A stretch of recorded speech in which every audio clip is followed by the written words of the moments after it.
Well, it looks like we could be live. Stranger things have happened. Hello, people. You're going to have to put up with this because things are a bit sort of ad hoc at the moment. Nothing is how it should be. If somebody can tell me if the audio's alright, that would be a good start.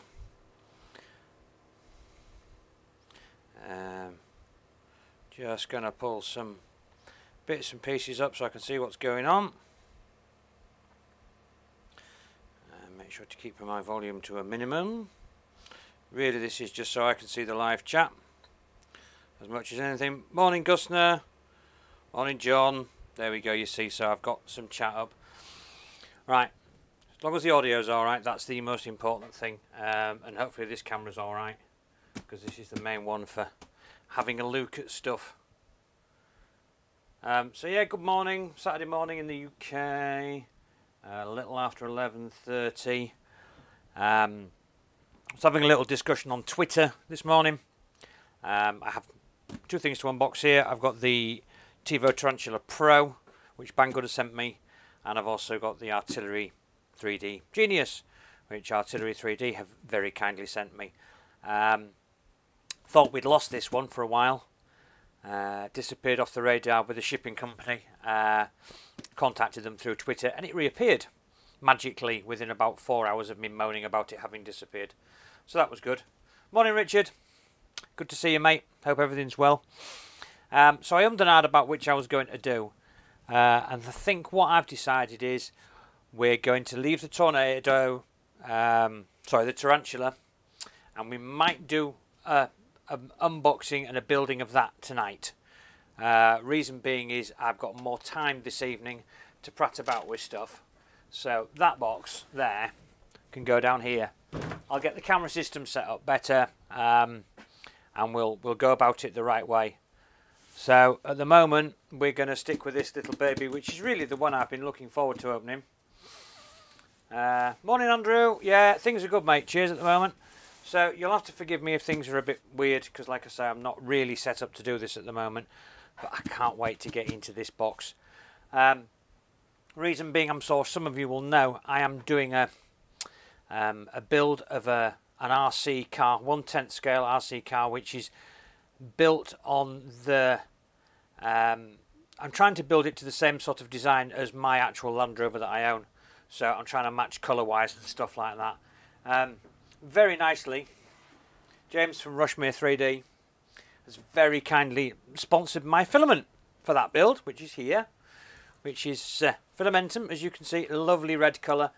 It's pearl, go on, somebody's going to be quicker than me. It's the pearl ruby red, and I think that's going to work really well for what I need. So I'll put it into that camera because that camera's brighter and you'll see it better. That's going to be, it's a good colour match to the body colour of my Land Rover. So that's really nice of James to sort that out for me. And yeah, so we're looking forward to that.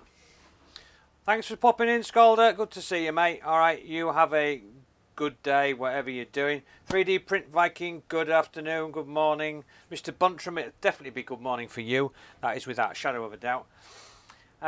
So yeah, what we'll do is we'll get this open, we'll have a look at it. I have got nothing in a way of setting up a profile for it, anything like that at all. So quite what will come down to, I don't know, but we're going to try and do some close-up looks at stuff, and the close-up of these injection molded bits and one thing or another, because I know a lot of people are a little bit worried about them. Personally, I'm not.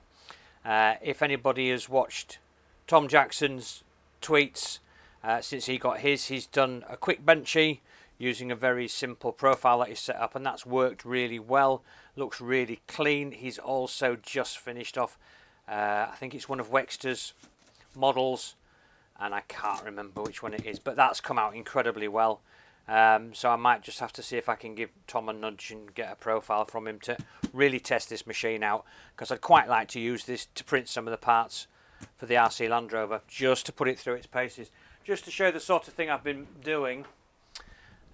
This is the rear axle configuration, and you've got a proper diff set up, and it all works. So I've got to pack that all out with grease, and that's the rear axle. I mean, it's a proper build, is that. I should put that back there out of the way, so I'm trying to keep up with everything. Mr. Butcher, 3D Print Viking. I've only got top chat on. That could become an issue. Let's get to live chat. There we go. That's better. Right, so without further ado, for the 7 people that have managed to tune in, cheers, guys. We're going to snip this box open. Like I say, this is incredibly kind of Artillery3d. Excuse me. I knew some time ago they were going to do this. They were going to bring out this codenamed Baby Sidewinder. And I honestly didn't think that I would be a big enough YouTuber to be in the running for getting sent one. But they said that because, you know, I've been with them from the beginning, and I'd done some stuff for them when I got the original Sidewinder, which I still have, which is down there. I've just moved it out of the way. It normally lives on here because it's next to my pallet too. So because I'd done some stuff with them and I got it out there a bit, they said, do you know what, we'd like to send you one, we'd like to see your thoughts on it, because the Sidewinder is like a generation 0 basically. It was one of the first few, I think, out of the factory, and it had its little foibles, but for me it printed really well. Didn't have any trouble with the Z banding that other people had, anything like that. Mine just printed and printed well. So I always said I wanted to get their latest version, but I still don't think they've finished upgrading stuff yet. I think there's more to come with the Sidewinder. I think you'll find before the end of the year there will possibly be a new version coming out, which I'll hold out for, and then I will buy a second Sidewinder, maybe with some Christmas money. But for now, I want to get into this baby and have a look at it, because a lot of people said, oh, is it an Ender 3 killer? Well, it's more expensive than an Ender 3.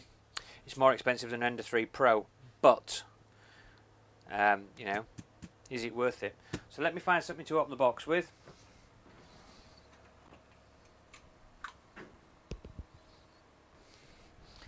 You just started getting your sales units in. Nice one, Andrew. We'll have to see how it does for you. I mean, like I say, some people have moaned about the price point on it. I don't think for what you're getting it's expensive. I'll be honest with you. But we'll have a look. You know, we all know the Ender 3 is a massively good machine. But it's, you know, it needs upgrades, doesn't it? As with most things. Hopefully this is going to work quite nicely out the box. Hello Derek, good to see you. Just leaving for work, so I'll watch on the replay. Alright mate, thanks very much for tuning in. We'll see you on the replay. Am I a bit dark on this one? I am a little bit dark on this one, aren't I? But it'll have to do. It'll have to. This is how we roll, you know. So, we're into the box. Or I'm into the box. You're still catching up.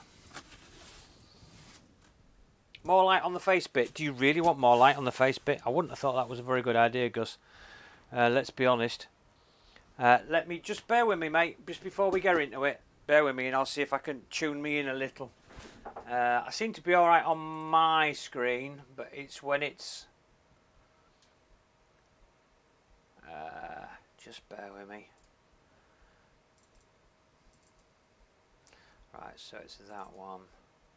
So let's go into there. Let me see if I can't brighten me up a bit.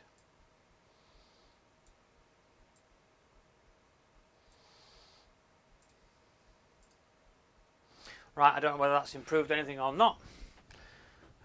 You can soon tell me. I've given it a bit of a go, Gus.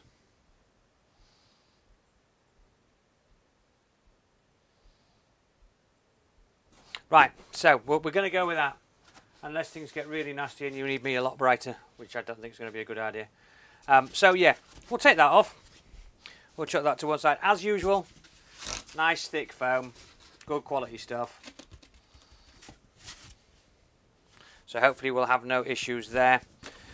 So I know Joe, 3D Maker Noob, went through this full list. It's a good list. It's a well thought out list. and the quality control, which all has been marked to say that they've checked. Appearance, scratches, movement of the XYZ carriage, that it moves smoothly. The pulley and coupler is fixed properly, that it's correctly connected together. The part cooling fan shroud is printed correctly and fitted correctly. The X carriage cover is fitted correctly. The stepper motor works properly. The fan motors work properly. The heat bed heats up correctly. The print head heats up correctly. The print bed is flat within the test print area. There's no layering issues during test print. That's a big point. No layering issues during test print. The filament run-out sensor works. Filament run-out sensor works correctly. I will get it out. The LED lights work and the colours are correct. The power fail resume feature works correctly, and that was during a test print. The printer prints correctly, and the tool bags and the cables are packed. So they've done, if they've actually done what it says on that sheet, they've done a lot. Now the backlight is too bright. Do you know, you're beginning to be a pain, you. Oi, oi, oi.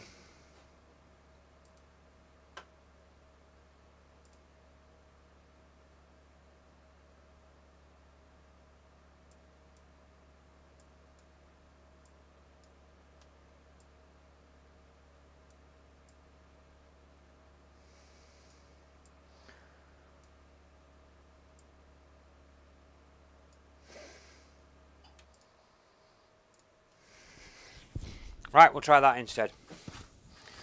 So, yeah, if that has actually been done as that says, you know, that's brilliant. A little readme first.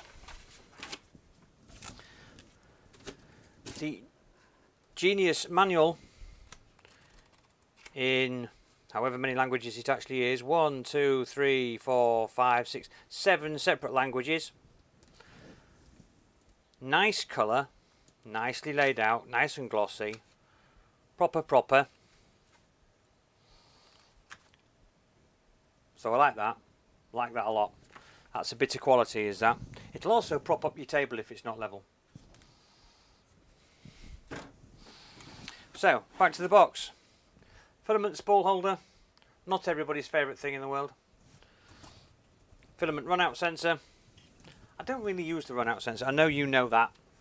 You're more than aware of that. I don't tend not to use the run-out sensor. Toolkit and spares.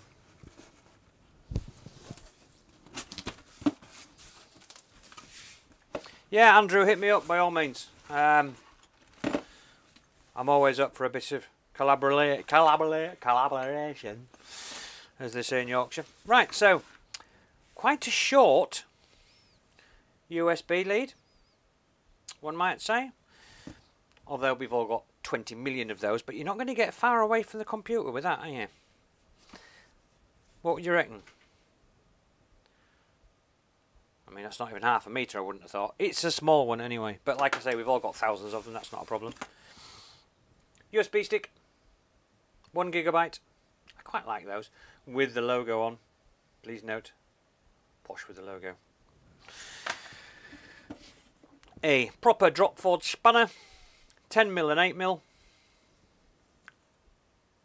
by Lu Jiang. Sounds like he should be off Double Dragon or something like that. Ribbon cables, spares of. The kit to build it, which appears to be... Oh, there's some spares in there as well, in fairness.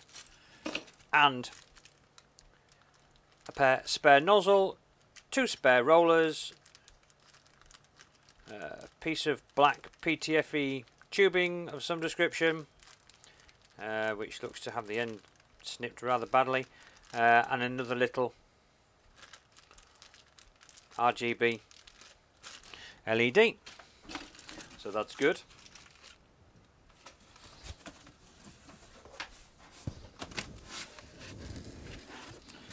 UK power cord. A fused UK power cord at that, so that's good. Bit of quality. So that's that bit of foam out. they've certainly nailed this packing malarkey with this foam, you know. Oh. Right. What do we have here? So here we have the gantry with the top rail and everything else. Let's have a little look at this. So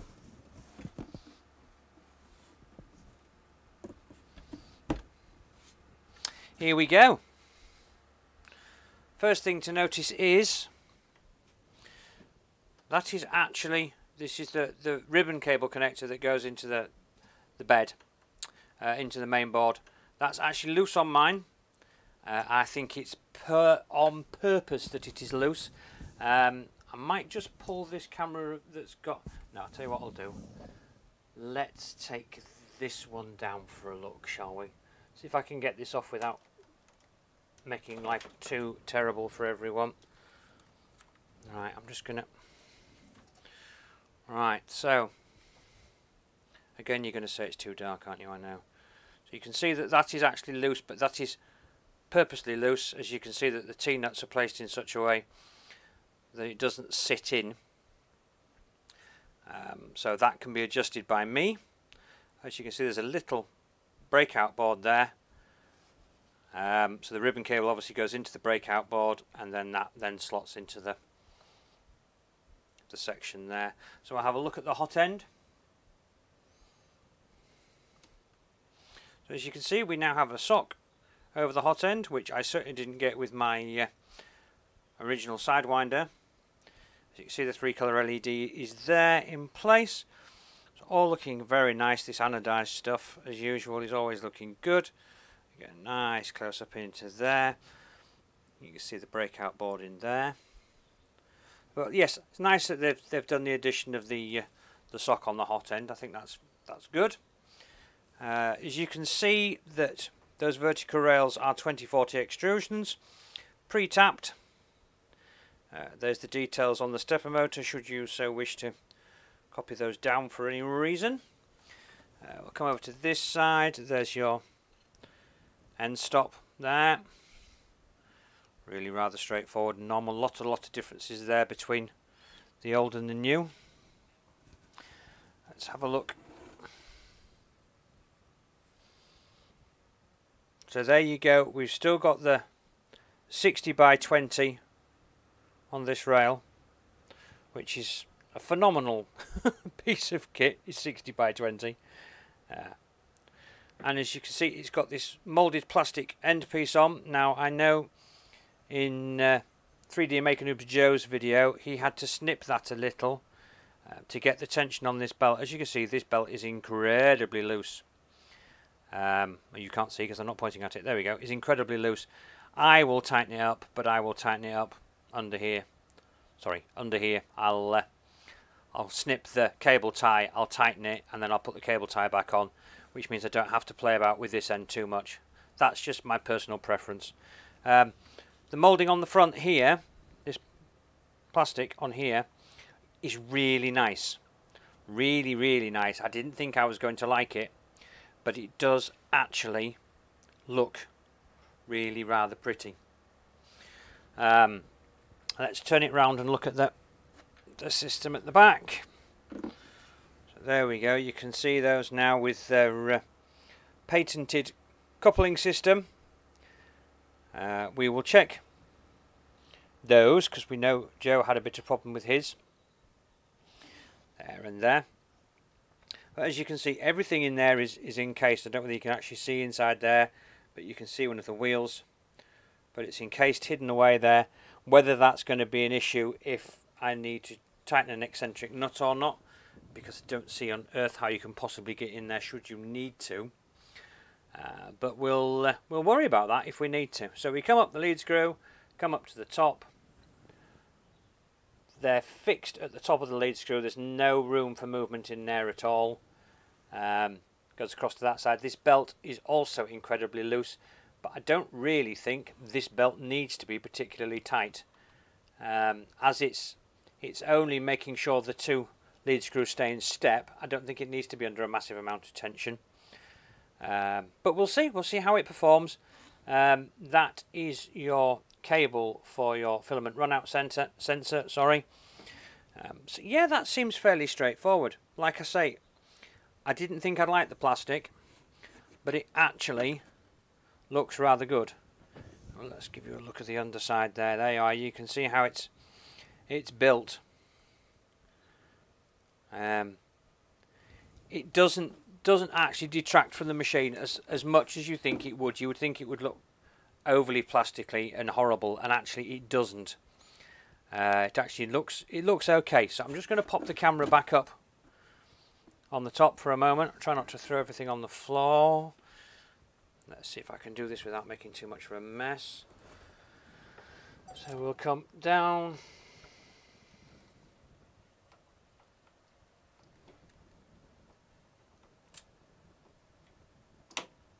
Right, you might have just lost me for a minute there because I pressed the wrong button, which was a bit of an issue, but hopefully I'm back up now. So we're going to move that out of the way. Is everybody still with me? Am I still here?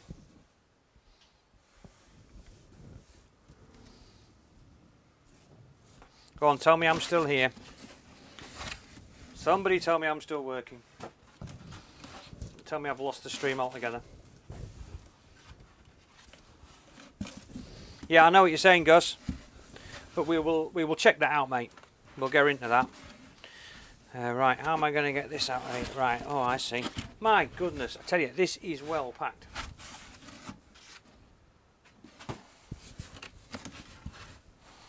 Good Lord.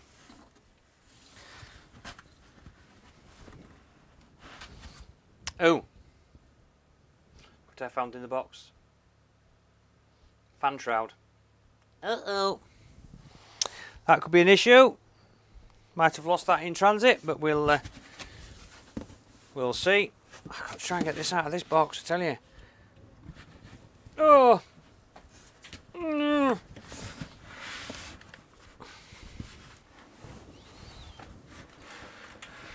Out she comes.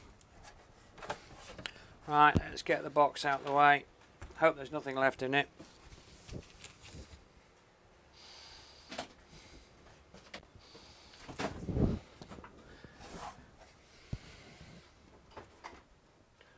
Right, let's get us zoomed in a bit.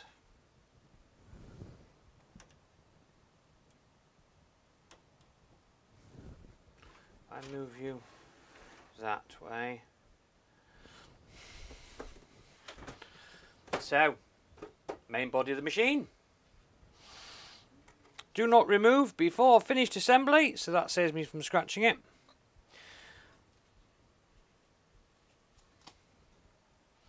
Right, still no strain relief on the bed for that heat cable. That is still just running straight under the pad. Having said that, I haven't done any strain relief on my original Sidewinder, and I've not had a problem. I have periodically checked it, made sure it's alright, but I've not had an issue. But I thought it might have been something they might have looked at with this.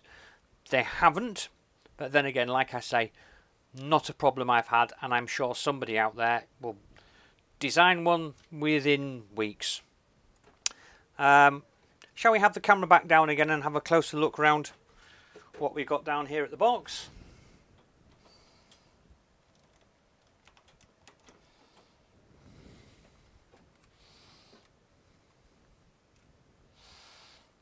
Okay, so as you can see, micro SD card slot. They've tightened up all around there, so there's very little chance of pushing the micro SD cards down the side. USB port, screen with a reset button. We have got this very small little bed. Let's have a look at the extrusions under here. So that's a 20 by 40. Nice large knobs for leveling your bed with. It's running on 4 rollers, which appear to be slightly offset. Oh, you're only seeing is the wall. That's not much good. They seem to be slightly offset, so that will help with getting the level right. So look, glass bed, and then you've got directly below the glass bed you can see the heat bed, and then below the heat bed you can't see because you're not seeing my... oh, there we go. So glass bed, then heat bed, then some foam, then some metallic insulation. We'll come up here. We've got cables. Let's just zoom out a touch. Cables taped down for transportation. That's where we'll just bolt in. That is where that ribbon cable will slot into. A socket there and a plug there. The end stop at the back there. Tension on the belt. Doesn't seem so bad. It's not tuneful, but it doesn't seem so bad. But all looks nice. It runs beautifully smoothly. There's no discernible wobble on that bed. I will have to tighten nothing up. So that's brilliant. Now the question is do we fit it together at this point, or do I flip it over, take some screws out the bottom and show everybody what's inside it? Which would you prefer? Do you want it banging together, or do you want the bottom off it and a look inside? Just let me know. I shall give you a moment to think while I stick that up there.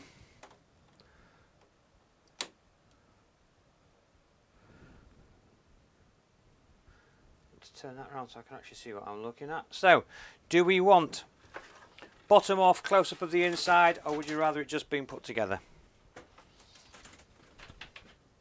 I'm waiting for the chat to catch up and tell me what they want.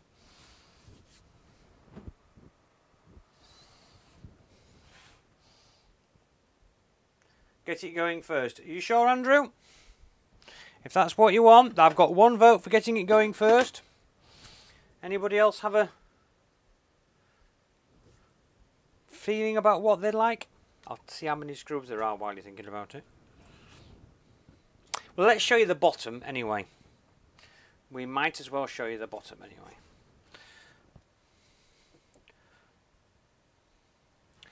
So, on the bottom... oh! Lost my video again.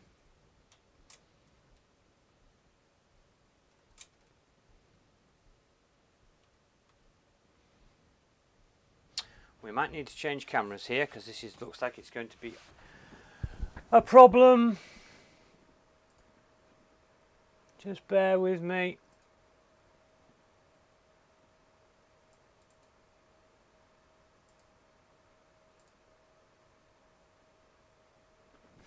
Right, we are back, but I don't know how long it's going to last.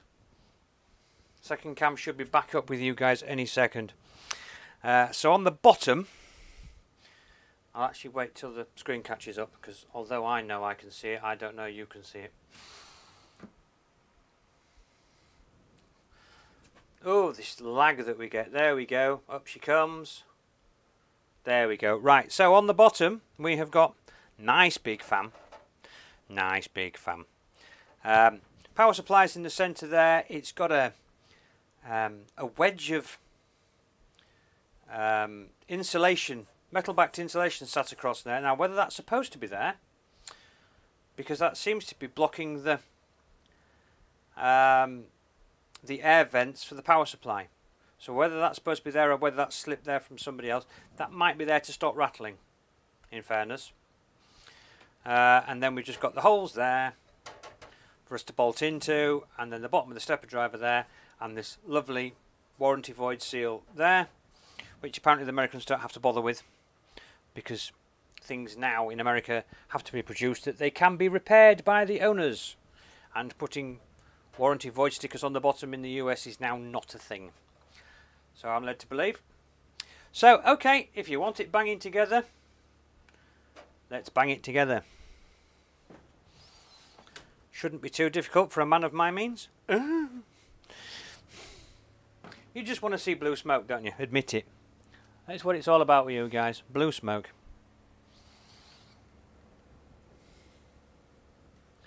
So, I suppose really the only way to do this is the old edge of the desk way. So what I will actually do is I will get it bolted together first, and then I will plug all the plugs in afterwards, as that is my want, making sure I don't trap any cables. Well, that went in rather easily. No messing about there. I have little bolts that come with it. There's just 4 of those to go in the bottom. Right to repair. Well, it saves doing what we do in England, which is very carefully peeling the sticker off, trying to fix it, and then sticking the sticker back on and then sending it back. Not that anybody, of course, would do that. Quality of the Allen keys isn't brilliant, put it mildly. But, you know, they are what they are. They're really, this Allen key is meant for one job and one job only, which is to get 4 screws tight in the bottom of here. And if it's good enough to do that, it has served its purpose.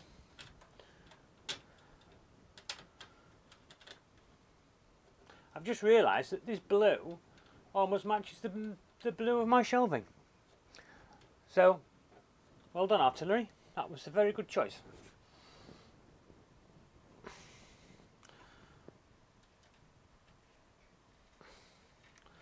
So, really straightforward. 4 bolts into the bottom.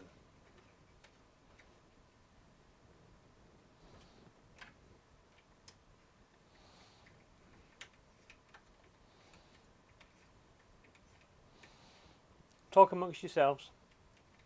If anybody would like to sing at this point, go right ahead.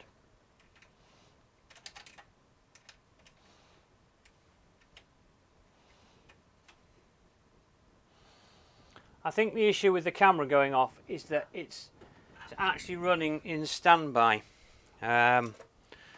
So I guess there must be an auto off function like that.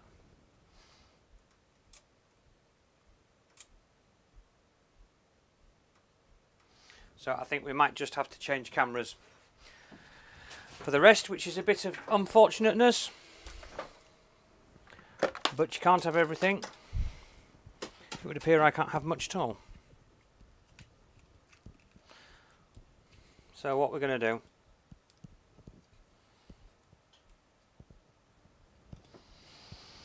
do, just bear with me, people. If life was simple, somebody else would be doing it. We're just going to have to do a swap out.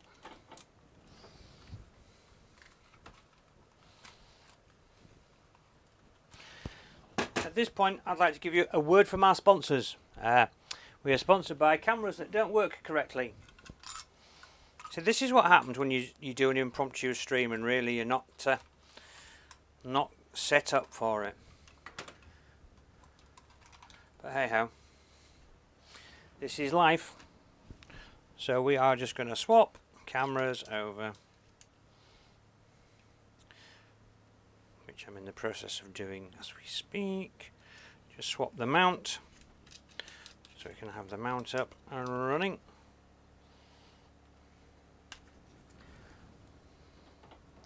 So we'll do that, and then we will go to there, we will go to that, we will go to that. And we should be up and running with a different camera. Hopefully you can see. Let me know in the comments. Yes, it's my Sony Gus. Perfect timing for you to turn up, young man. Never let the machine win. Let's throw that camera in the bin. Yeah, it's the Sony Gus. I think it must have a an auto time off function on it when it's on standby, which I haven't reset yet. So basically it'll work for 10 minutes, then it switches itself off. So yeah, I know we've got flickering on cam, Gus. Not a massive amount I'm going to be able to do about that at the moment. You're going to have to put up with it, mate. While I get my bolts in. Once I've got my bolts in, I might have another look. But at least we have a second camera, don't we? I mean, I could actually swap to the Razor, but it will probably have the same issue. I think it's something to do with the LED lights, the LED strip lights that I have in here, causing an issue, which causes the flicker, unfortunately, and I'm not sure if I have a way of solving it. I'm sure somebody out there will do. Stuck a BMG clone on my ender and it's really quiet. Did the same for my A10 and it's really loud. So my question is, could it be the motor quality? Well, there's an answer to that, Richard. Swap the two over. See what happens. I know it's work, but that's your only way you're going to get a definitive answer. Swap them over, see if you have the issue swaps from one machine to the other. I mean, it could be anything. It could even be the voltage. If you're the voltage is different between the two motors. One may be struggling more than another. You know, it's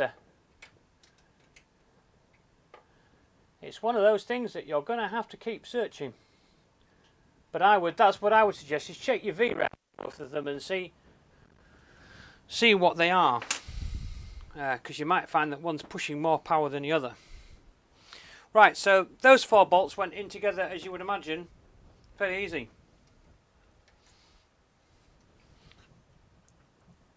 Young, it's absolutely fine to call everybody young, because I just think it's nice. Compliments cost nothing and can make people's days, apparently. That's what this ugly old woman in my house keeps saying to me. So,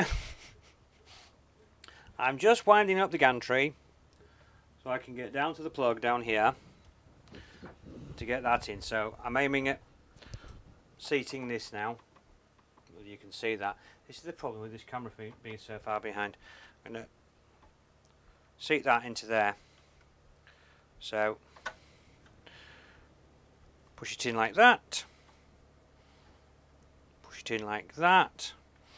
So that's seated and that's seated, and then I will get my Allen key and just tighten those 2 T-nuts up with the right size Allen key. It's always a good idea.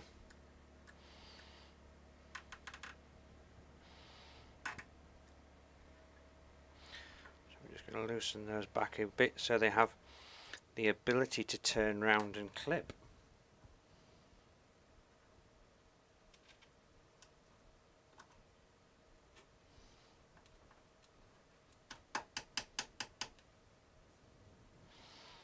There we go, we're in. Do you know, that's a nice little idea, is that artillery? I like that.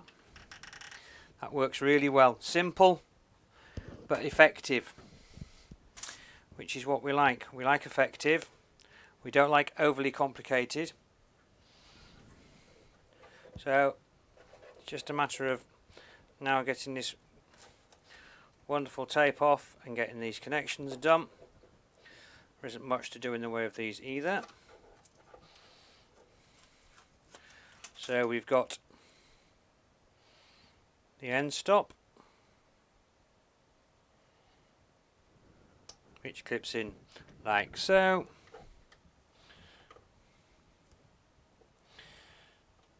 This stepper motor that clips in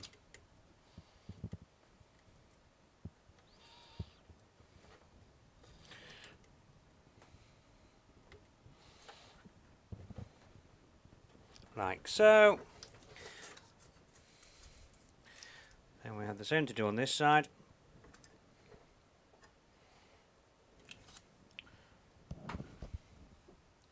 Stepper motor, and then this one, I'm guessing, yeah, that is the cable for the filament out sensor, and I've just pulled off its cover.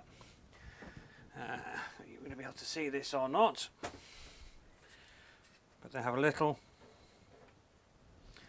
black plastic insert, and that sits into the extrusion, and I've just managed to pull it out. But it's just a little bit of cable management.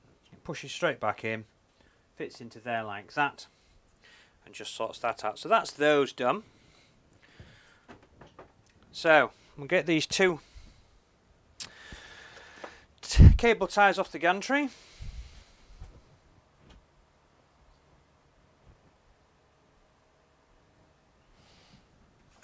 So, just forgetting where my brain is. Let's see if we can get that camera to stop doing silly things. Right, this might get a bit bright for a second, just bear with me.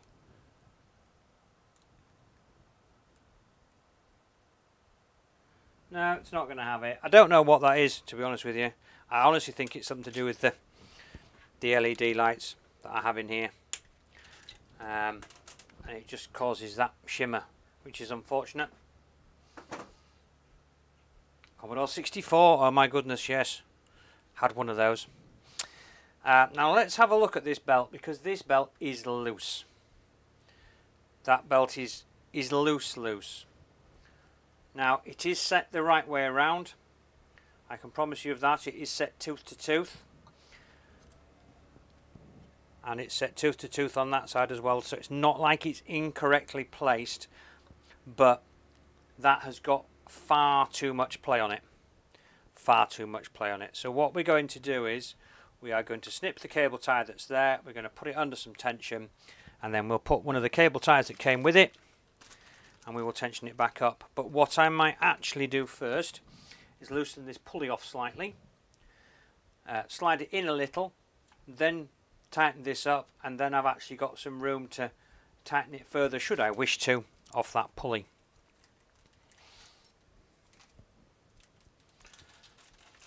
My first computer was a Commodore 64. Then I got a Commodore Amiga, which I got an external hard drive for, expanded the RAM, did all sorts of stuff on it, did loads and loads of stuff on it.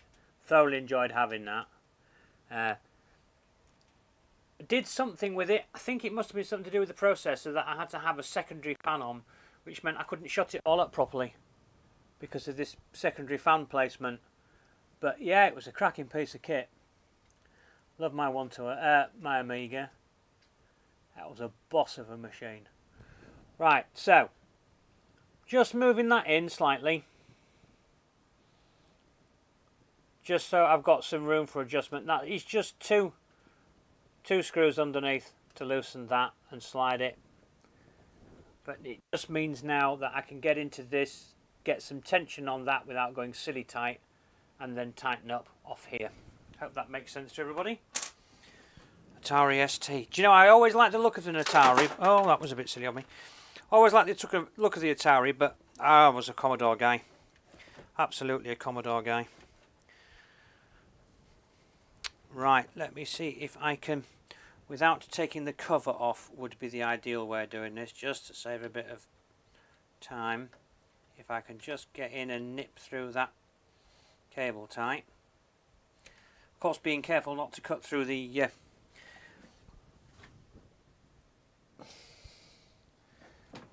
belt either, because that would be a bit unnecessary, wouldn't it? Just want to save time in taking the cover off, that's all.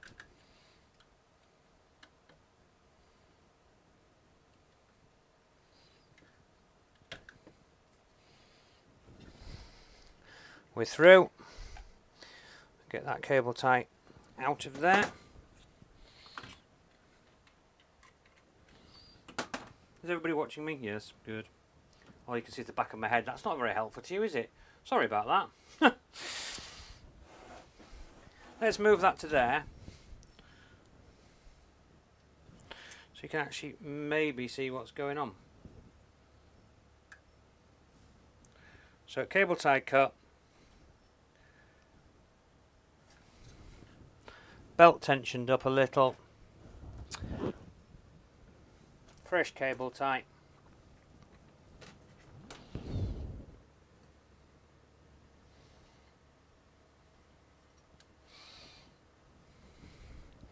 So what I'm going to do is I'm going to put the cable tie and tighten it here, like so. Bring that to there. Bring the tension up on my belt and then tighten the cable tie.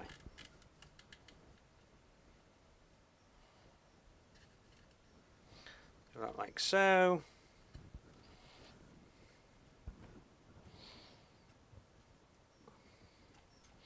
Now the cable tie doesn't have to be massively tight, all it's doing is nipping that belt together. So that I've done, that's under more tension now. I can snip that. I can then come back down to here, loosen these two back off again. Just doing a bit of belt tightening, Scholder, that's all. So I can put that now under tension with my thumb, tighten those two back up.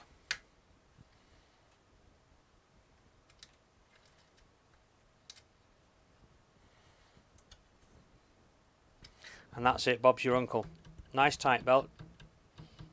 As you can hear, sounds like a guitar, so that's good. So that's the belt tightened, so that's the possibility of an issue there being passed up.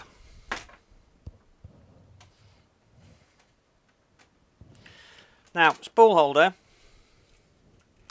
for the sake of showing you how it fits, I will put it on, but I don't think I'm going to use it. It's not my thing. But this is done in such a way, I'm not looking at the instructions.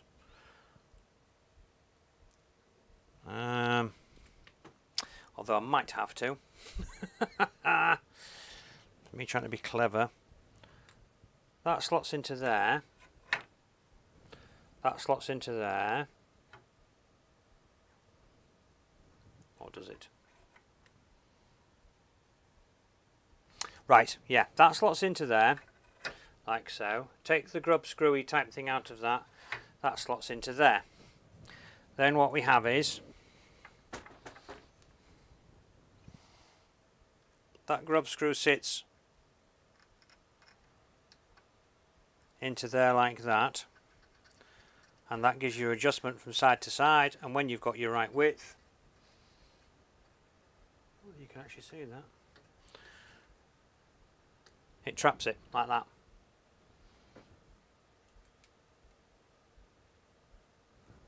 Got a better view for you. So that then, you slide that on there like so, get it to the width you want it, and you tighten it up and it holds it in place. Simple, practical, but I don't think I'm going to use it. Don't know whether you're supposed to actually, there's no, I should look at the instructions, shouldn't I really, because there might well be a bolt to go in there as well. But then that's your filament run out sensor, that runs through, just pops into there like that, and we're about ready for the blue smoke. We shall move the cover off the bed. Haven't seen this bed yet. My bed was the original glass bed that I got with the Sidewinder. So this is much more of an ultra bass style, G-Techie style glass bed. You can see the points where it's held down there. I don't know whether you can see that, but I can see that. Get the camera back down to there like that. Fan shroud that fell off. That I have just noticed is injection molded. That is not 3D printed, that is injection molded, and it appears to be injection molded in two halves and then is simply super glued together. You can see it better looking at that end there, look. So that is now also an injection moulded part, which sits onto there, maybe. Yeah, that's not actually going to stay on there.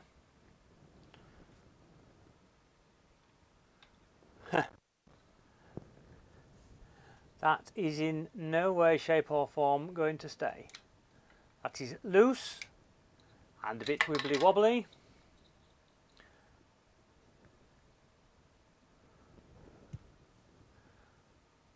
No, that's not going to stay put. So, that's a little bit of an issue. So, do I go with the super glue and we just put a couple of small bits of super glue on, or do I try and put something on it that I can take off easily? We're going to go for super glue. Just a few little dips in the corner. Not the motor. Don't know what you... Oh, not I. Sorry, Richard. Yes, it's not the motor. So it's the actual extruder itself then. You've got clearly two different qualities there then, mate. So a bit of mitre bond. I'm just putting a dab in the corners just so I don't glue it down forever.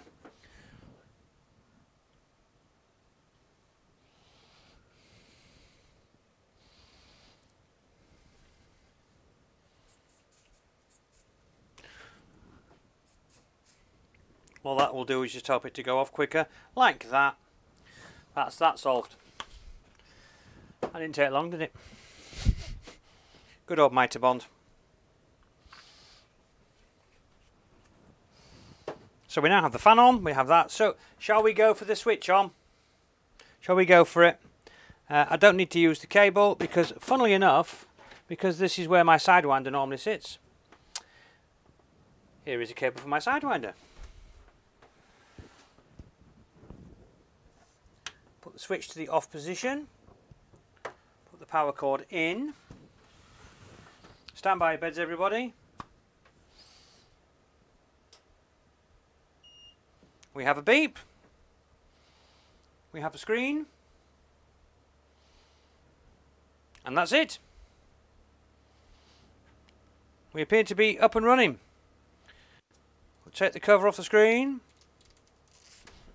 Like so. Go to Tools. Let's see if she'll home. That's quiet. That is quiet. Okay, stopped on the end stop all right. No issues there at all.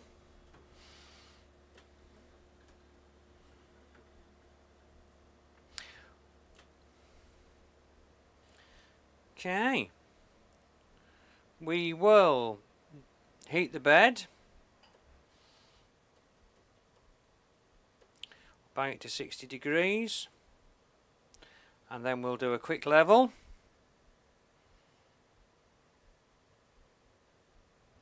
Well, that was fairly painless, wasn't it? Didn't seem to have any sort of real problems there at all. It just, apart from the fan shroud that needed a bit of glue on, apart from this the belt there that needed tightening up,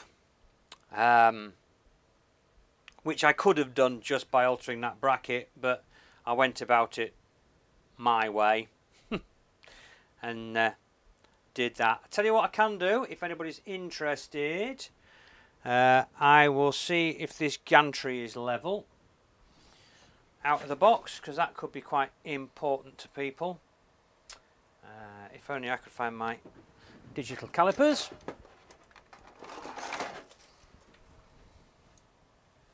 Which are indeed here, so that's always good.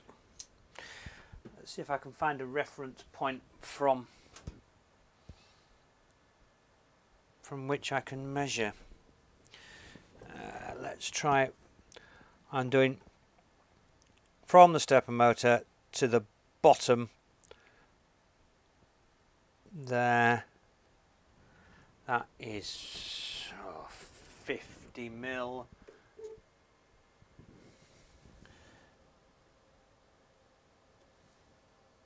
Yeah, it's within half a mil. So, I'm not going to argue with that. Within half a mil. Right, so the bed's at 60 degrees. I have homed it. So we'll now go back to level. I shall use my read me first piece of paper. And we'll go to the first position. Just put my paper under. Just get a little bit of resistance. Second position.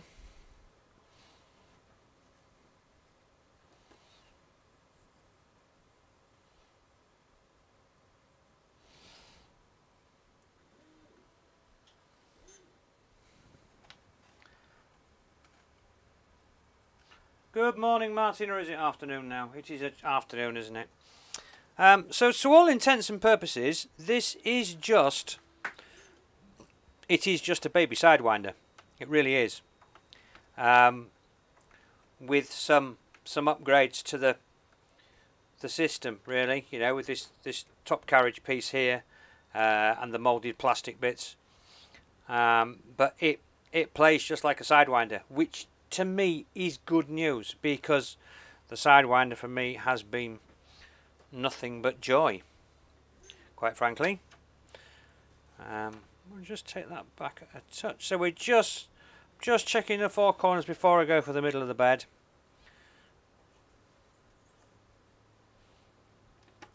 But those knobs work really well. No issues with those. And it is quiet. It really is quiet.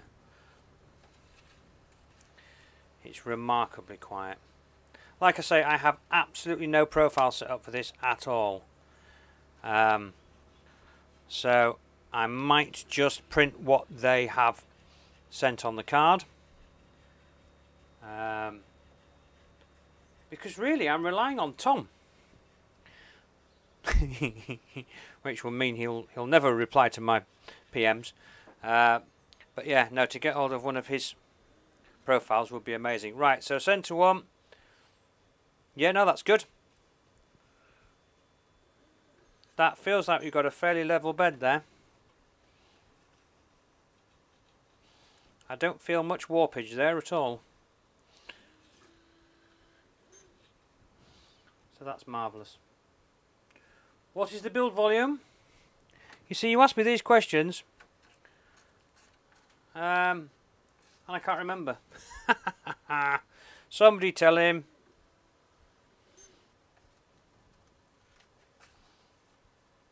Come on, I'm relying on Gus here. Come on, Gusner, you know these things. What's the build volume, please?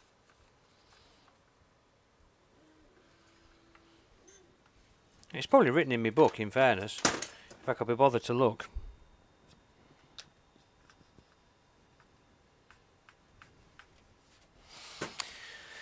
La da da da dee.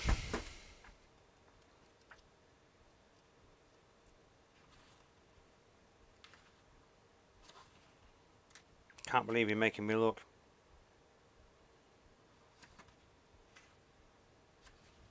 Has anybody found it yet?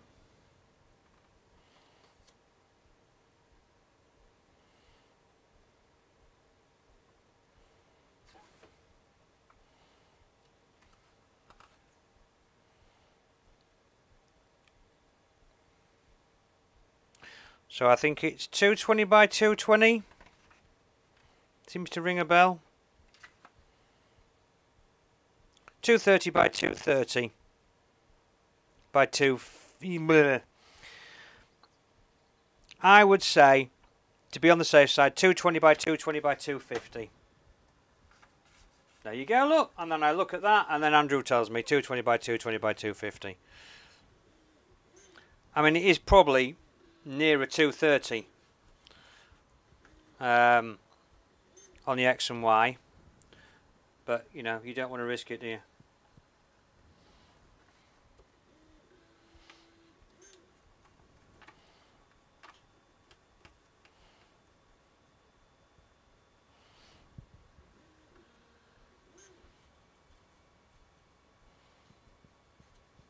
No, I like that. Right, so yeah, the question is what do I print? Let's see what comes on the supplied USB stick.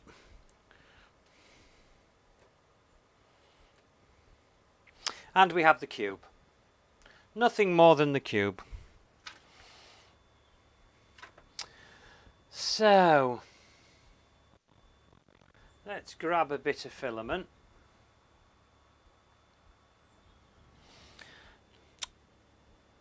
See, that's another thing. You get absolutely no filament in this pack at all. Not a piece of test filament, nothing. Absolutely nothing at all. You are just left to your own devices. So if you are thinking of buying this as a first machine, it could be quite important that you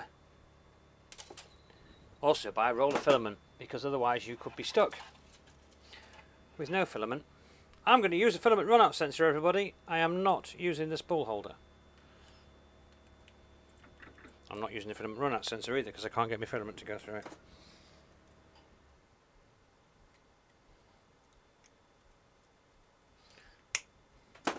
Always cut your filament at an angle, then it goes through. So we'll do a quick preheat first, go back, tools, heat, nozzle. Right, I've set that to 210.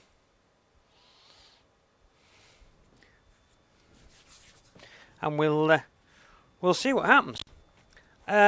First impressions, not bad at all. Not bad at all. They've done an awful lot since I got my first machine.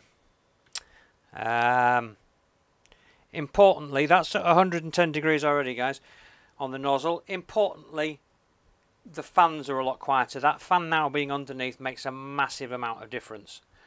We'll see what it sounds like when it's printing fan noise wise on the hot end and everything else. The only things I had to deal with was tightening the belt on the carriage, the X carriage, but the bed itself was nicely tight. It wasn't, there's no slop in it. I've not had to alter anything there. And then there was the fan shroud, which wouldn't sit in place. Little dob of super glue, or mitre glue as I used, and that's pretty much done.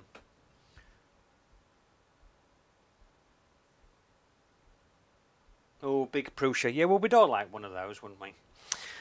So yeah, it's not a difficult build. It's not beyond a beginner. I do sometimes think that people make too much of a fuss about having to do stuff. Quite frankly, if you want to get into 3D printing and you do no research whatsoever, apart from which printer you want to buy, you're doomed to failure, because it doesn't matter what you get, you have to have some kind of basic knowledge.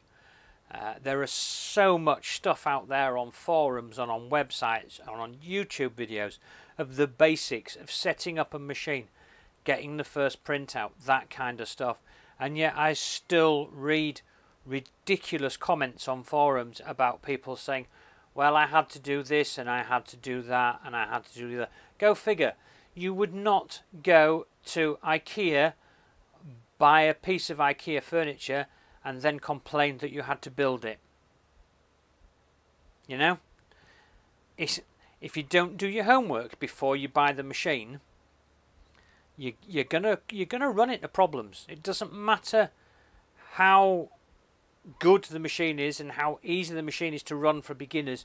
You've got to do some research. You've got to just get a bit of knowledge before your first machine turns up. Because then, of course, you get people that go, I'm on a rant now, can you tell, that go to the complete opposite end of the scale. And before their machine's even arrived, they've got a list of files that they've got that they're going to print as upgrades, and they're going to change this, and we put a different fan shroud on it, and I've bought this to go on it. And it's going too far the wrong way. If you buy a machine, buy the machine, build the machine, print with the machine, without doing anything to it.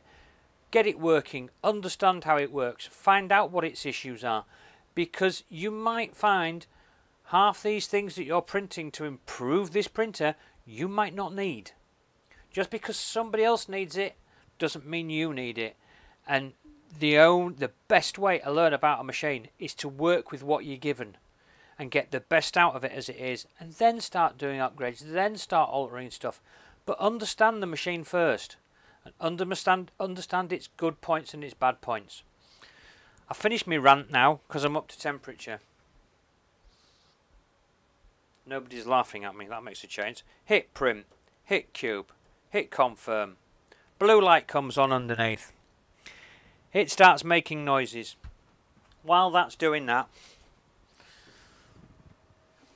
going to show off more bits of me Land Rover. So that's front axle with UV joints. Printed wheels, not printed tyres, I hasten to add. Can't find any good 3D printed tyres anywhere. So that's the UV joint, the axle, that all works, look. The diff all works on the UV. It's going to be a bit of a monster.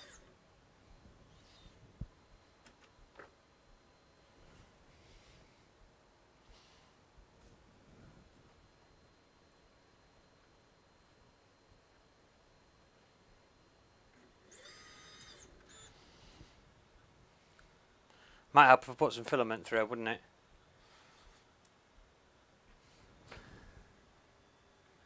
Oh, and they used black when they printed, so we're going to start off black, and then we're going to go a nice colour of red. If anything, I'm a little high. I'll take you down to have a look.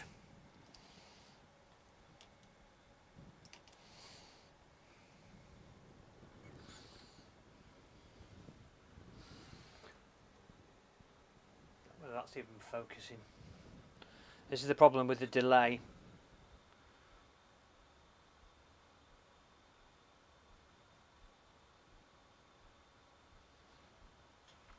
Can you see that?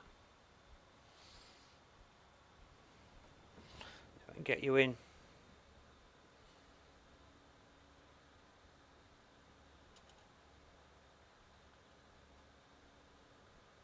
Focus is playing up, sorry about that. Can you hear it, more to the point? Can you actually hear it printing? John Mack, hello, welcome, good evening, good morning, whatever on earth it is there. Can you hear that? Can you actually hear that? Now I am getting a little bit of a burning plastic smell, but I believe that is just residue from the oil that is around the hot end and the nozzle, because I believe that in about 2 or 3 minutes that smell will disappear. Again, as a noob, that may worry me for 3 or 4 seconds, but not a lot longer. I am just going to take my mic off, and I am going to put my mic down there. I'm going to go and turn my heater off, which is making a god-awful noise behind me, and I want you to tell me if you can hear it printing.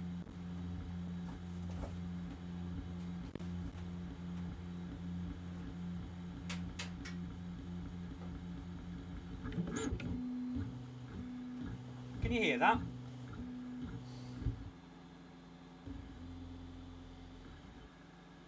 Can anybody hear anything? That is one quiet printer.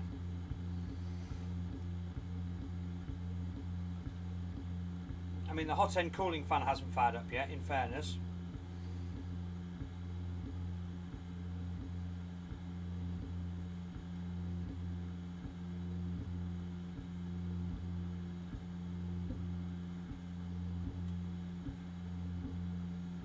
But that is quiet.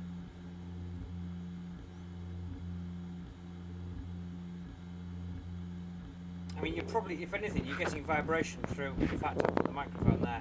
If I actually hang the microphone like that,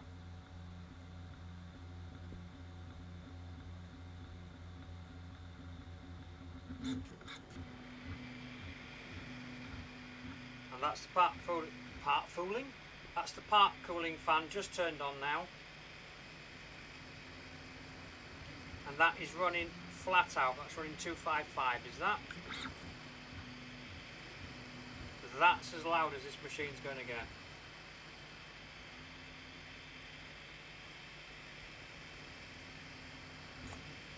It ain't going to get any louder, kids. That's brilliant.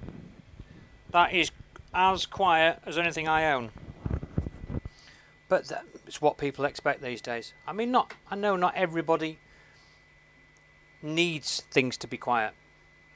But then in fairness, when you've got 4 or 5 machines all printing at the same time, you like a bit of peace and quiet. But that's it, guys. It's printing. It's printing as it should. It's printing quietly. It's printing neatly. I'm going to make you all sick by moving the camera.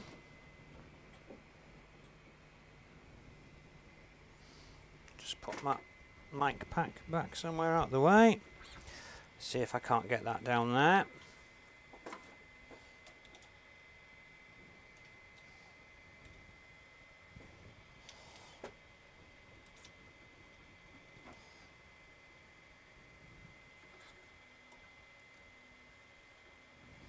Let's see if I can get lower so you can actually see it printing.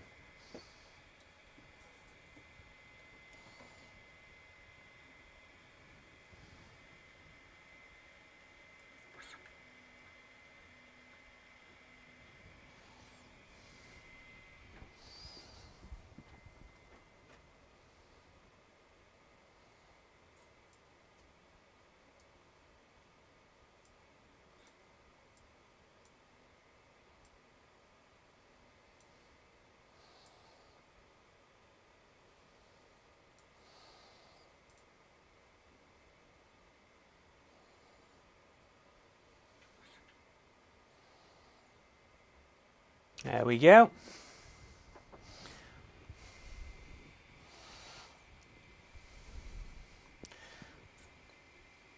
And that's it. Plain and simple. I will be putting links in the description to places where this can be purchased. Some of them will be links in which I get a bit of a kickback, whether it be Banggood or whatever, because you know we all need money. But I will put several links in from several different companies that are selling it, should I say, and it's then up to you where you buy it from, whether you buy it through one of my affiliate links, or you go buy it through Amazon, or you buy it direct, or you buy it from somebody who's drop shipping in the UK. There are people doing that. Aren't you, Andrew? Say yes. But yes, so I'll put some links in the description for it. I've got to say, first impressions, build wise, you stand this next to my Ender 3 Pro, which happens to be just here. It looks a lot neater. It looks a lot more high-end, a lot better quality, a lot better finish. Any upgrades from the V4? Well, having not got the V4, Derek, is very difficult for me to tell. Apart from the fact that these pieces are now, the top section is a moulded single piece of injection moulded plastic, which just slots over the 20 by 40 extrusions, and the wheels of the carriage are now encased by these, again, these plastic printed parts, which I know an awful lot of people have just gone, oh, plastic printed parts, it's a deal breaker for me. Why have plastic printed parts when you can have extrusions like that? But having said that, that's going to be incredibly accurate. Having something that is pre-printed, pre-modelled, when they put that together, it takes the possibility of the guy that's built it making a mistake out of the equation. So if you're putting extrusions together and the person building it in quality control isn't brilliant, you can get a skew, you can get something out of place that causes one thing and another. With that, it's two extrusions, slot them into the plastic piece of the moulded plastic top, two screws in the top, it's done. There's no room for error. So if there's no room for error, it makes the end user sort of, it's easier for us because there isn't a chance that, oh, you better check that they've got that square. It's already done. And you know it's going to be square. So from that point of view, I like it. I don't mind the colour. The colour in the flesh is better than on the photographs. It doesn't look cheap. I thought it might look a bit cheap. I thought it might look a bit tacky. It doesn't. It doesn't bother me. I did think it might do. I was worried when I saw the first photographs of it. I did think, you know, is that really a good way to go? But works. It's doing it, you know. So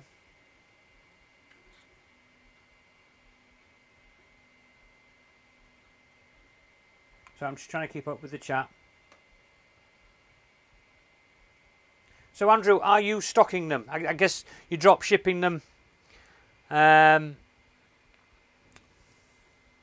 What you need to do is you need to send me some information on your pricing and where they can get hold of you, because I'll bang that in the description as well as people being able to go straight over and get them, or get them from my affiliate links from Banggood or whatever. We'll get you whacked in that description as well. So UK people have got somewhere close to. I mean, in fairness, if it hadn't been for the fact that UPS were being fairly useless, this actually shipped from Germany. So whether they have some European stocks, or whether they just shipped a load over to Europe for this initial run that went out to people like me, I don't know. But it could have been here in sort of 3 or 4 days if they pulled their fingers out, but they sort of messed things up with UPS and it disappeared. And a couple of tweets later and a couple of heated messages to UPS, and fantastically it reappeared, which was interesting. But yeah, no, we'll certainly do that, Andrew. We'll get you sorted out. Are you going to be stocking spares as well? Is the other important question, not just for this, but also for the artillery, the Sidewinder as well, because I know spares can be a problem with these ribbon cables. I know people have issues with these ribbon cables. Again, I've had no issues with mine. My original Sidewinder had the clips on the top of where the ribbon cables go in to hold them in place. This one, looking at it, doesn't. But, sorry, you get a face full of me again.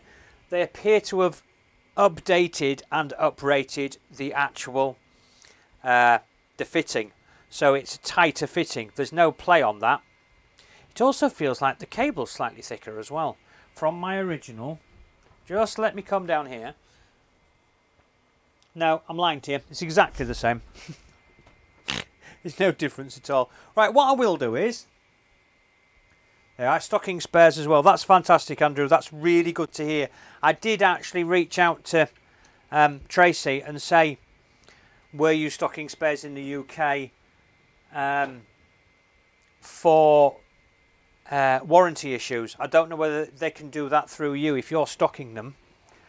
But I was trying to explain to them that if they had somebody in the UK or in Europe that could ship spares for warranty issues for the company, that would reflect very well on them, because rather than having to wait 10 days for the warranty replacement part to come from China, if it was already in Europe, a quicker turnaround for the customer, which means their machine is down for less time, which then means a happier customer, which then means more likely to buy again.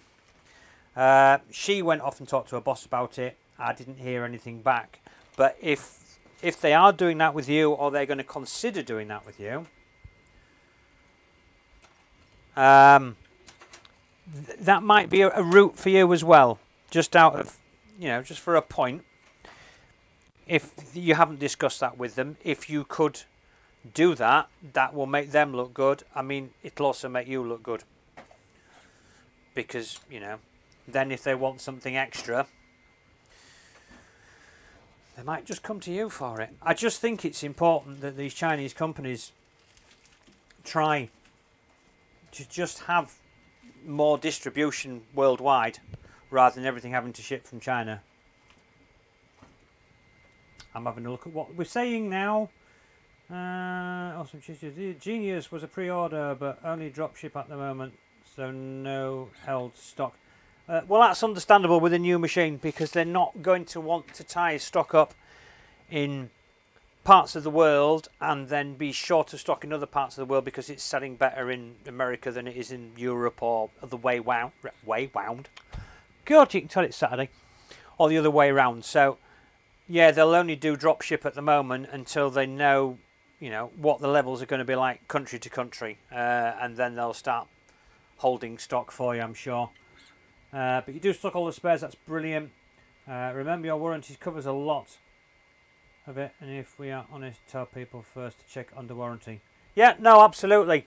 That's the way to be, Andrew. But like I say, if you could stock those warranty parts for artillery, so if, for instance, I had a warranty issue with this machine and I needed a new, I don't know, filament sensor or something, rather than it having to come from China, if they could contact you and say, can you send one out to Matt, because his is knackered, I get it in 2 days, you get your bump in with the, you know, just a little flyer that goes in with it to say who you are and what else you provide. They get kudos because it's sorted quickly. You get a little bit of an advert in there, and everybody's happy. Worth talking to them.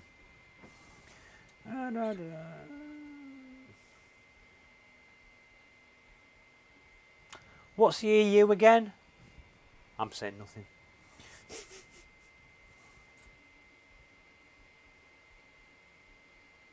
Good evening, Dawn. Good afternoon, Dawn. Whatever the hell it is in Germany. You're probably behind me, aren't you? It's probably only nearly 12 o'clock where you are.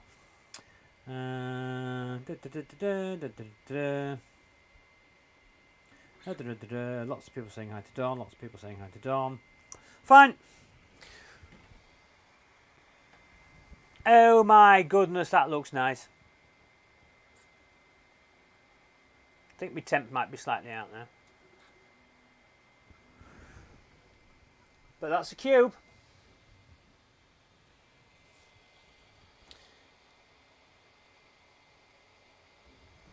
That is definitely a cube. I'm impressed with that. But we're only 37% of the way through it, so I'm not going to bother keeping the stream going till it finishes. I shall bang some pictures onto Twitter of the finished cube. I shall endeavour to do a profile for it, and we'll get that out there, and we'll get some other stuff printed. But initially, yeah, it's looking pretty good.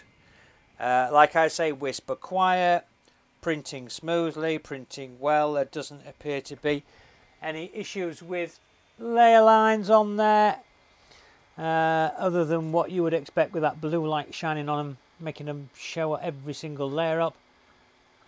But no sign of over extrusion. No, just looking good, that. But like I say, I'll get some pictures put up once it's finished. And then possibly later on this evening, should the mood take me, all this lot will be pushed out the way.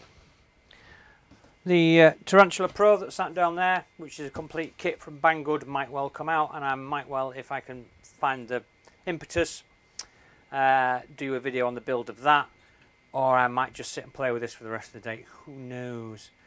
But yeah, on the whole, good machine, good solid machine, works out the box. Very little I can see in the way of issues with it, and I'm going to sit and have a play with it now. So unless there's any more questions or anybody wants any more information or close-ups of anything, I'm happy to do close-ups of anything while it's running. But it is pretty much what it is. Nobody seems to want anything else. Andrew's going to hit me up on Facebook. Cool, mate. Nice one. Michael's just come in just as I'm about to finish. Oh, Michael.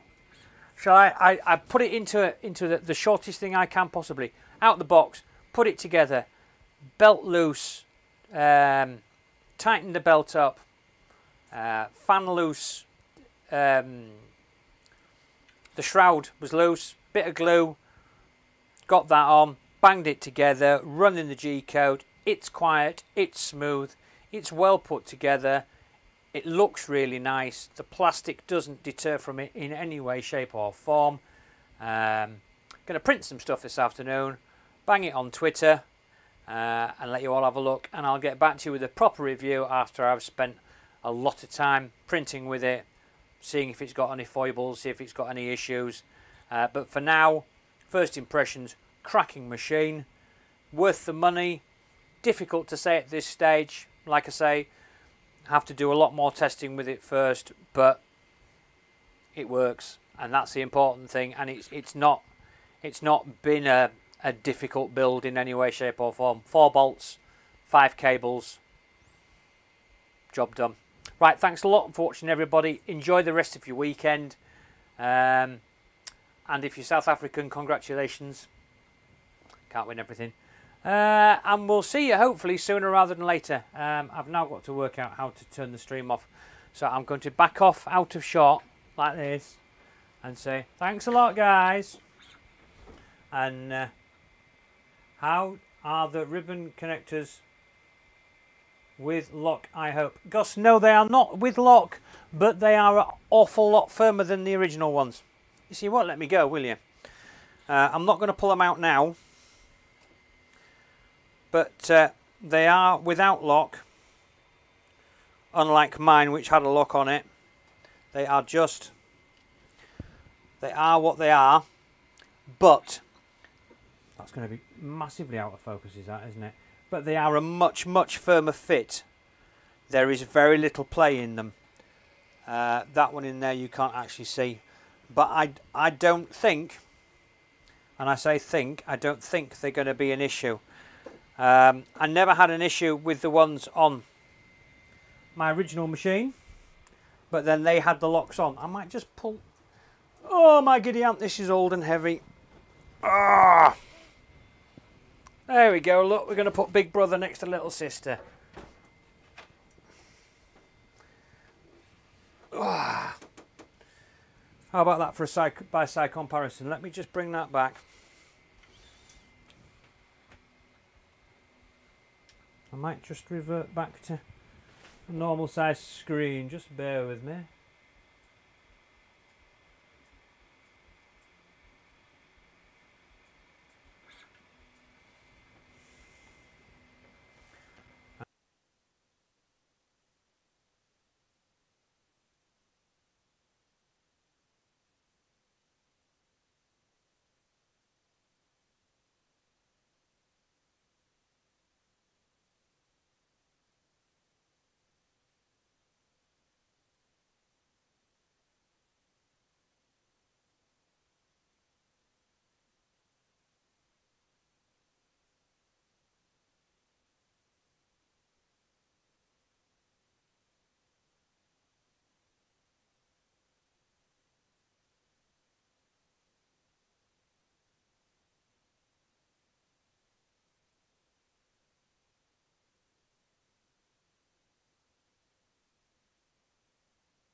Hello. Sorry, that's what happens when you sit on your battery pack.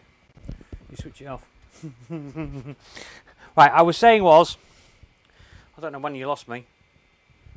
There's a clip on that one which holds that ribbon in place. There's no clip on that one. We'll have to wait and see if it does make a difference. I fitted that only because I like the look of it, and it was set up nicely for the pallet too, with that fit in there. Although that is nice. That is really nice. But yeah, side by side, you can just see the size difference between baby girl and the daddy. No advertising on my channel. No advertising on my channel. Well, they didn't put anything on. I had to put something on. So yeah, that's it, guys. Thank you so much for watching. I appreciate it. I appreciate you all stopping by. I don't know how many of you are actually on now. I have absolutely no idea. About 14, I think, which is brilliant. Really, really good. Like I say, I'll have a good look at this. I'll have a good play with it. And show you the results via Twitter. And then once I've done a load of printing with it, I will give you a full, honest and proper review. Like I said, this machine was sent to me free of charge by Artillery3d which was awfully kind of them. But that will not sway my opinion.